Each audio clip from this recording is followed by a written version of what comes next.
Hello, good morning guys. So papakita ko lang sa inyo yung mga breeder ng aking mga guppies. Ito yung guppies na breeder. So ito dito ako nag-umpisa. Ito. Oh, tingnan mo yung kung gaano siya kaliit dati. Ito yung ganito lang siya kaliit dati. Ito anak niya na yan.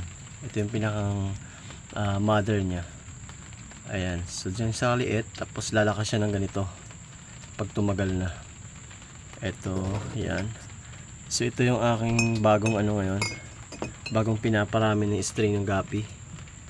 Ito, tingnan mo na yung buntot. Ito yung female. Ayan. Wow, sana sun padami kita.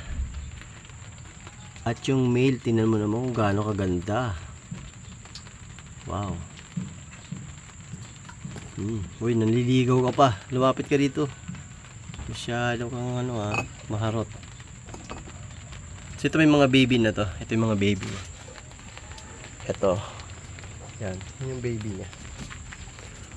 So papakita ko sa inyo na malapitan. Pag maliit pa wala pa mga kulay yan. Ayan o. Yan yung baby nung magandang buntot. Yan. 1 week old. 1 week. Soon. May kulay na yan. Okay.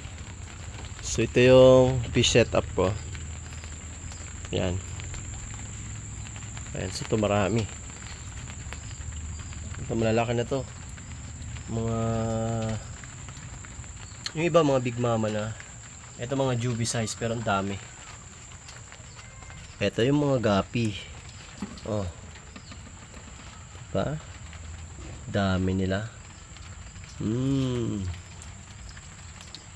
Ayan, mga ano na lang to mga chops. Yan. So nibebenta ko siya ng 20 to 25 pesos each. Okay, dito na muna. Bye-bye. Thank you.